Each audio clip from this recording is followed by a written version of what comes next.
Hoje a gente vai mergulhar na história de uma marca que é a prova viva de que sim, um único produto pode não só salvar uma empresa, mas mudar completamente a identidade dela. É uma história que começa e termina com um chocolate chamado Trento. Olha, parece até meio dramático perguntar uma coisa dessas, né? Mas a verdade é que para uma empresa chamada Pessim, a resposta para essa pergunta é um sonoro sim. E essa resposta está toda contida na história de uma barrinha de chocolate que não só salvou a empresa de uma crise, como virou o jogo de uma forma espetacular. Para a gente entender o tamanho do impacto do Trento, primeiro a gente precisa dar um passo para trás e entender o cenário. Vamos voltar um pouquinho no tempo e ver a situação bem crítica que a Pessim, a fabricante do chocolate, estava enfrentando. Então, a Pessim é uma empresa com uma história longa, sabe? Foi fundada lá em 1956. Durante décadas, o foco dela era o povão, com produtos como balas, pirulitos, coisas bem conhecidas regionalmente. Só que aí, no comecinho dos anos 2000, o mercado mudou. Chegou um monte de produto importado, os hábitos de consumo mudaram e, de repente, a empresa parou de crescer, estagnou.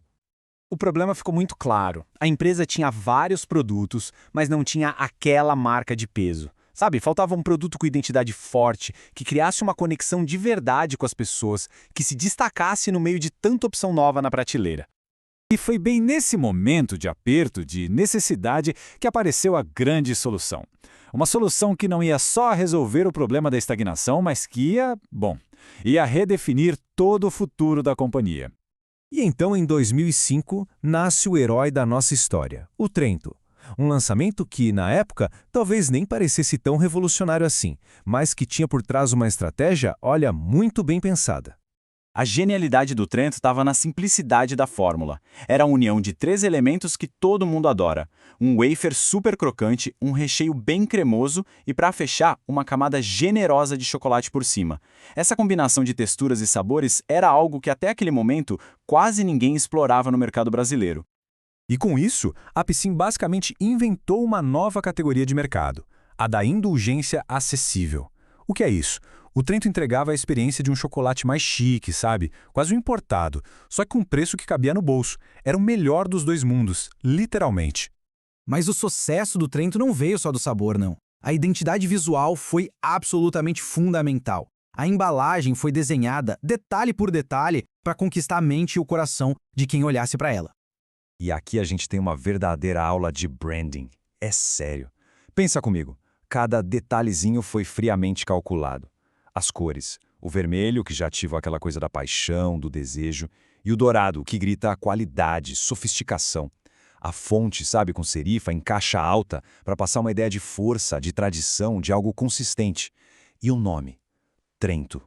Curto, forte, fica na cabeça. Genial. Isso aqui é neuromarketing na veia, pura e simplesmente.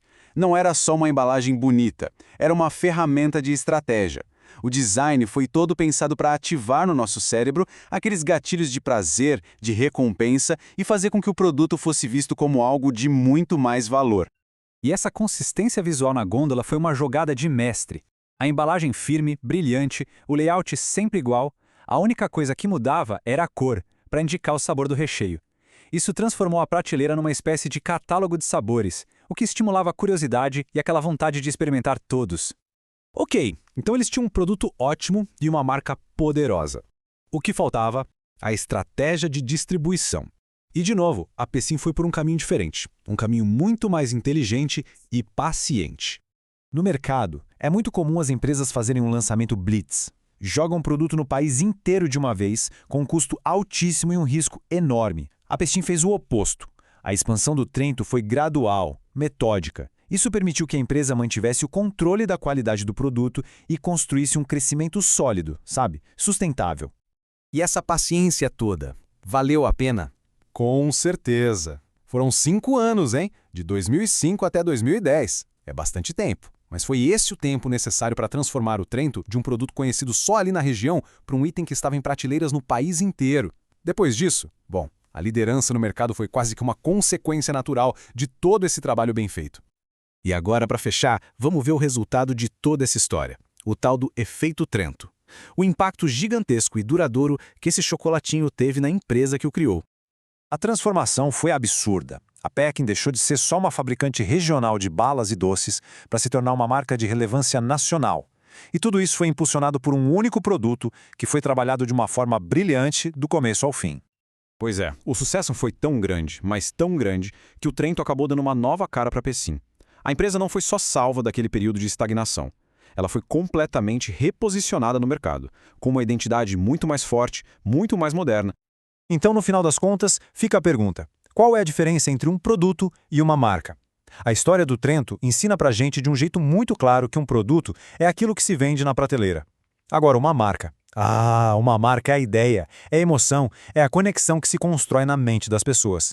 E essa, com certeza, é uma lição em tanto.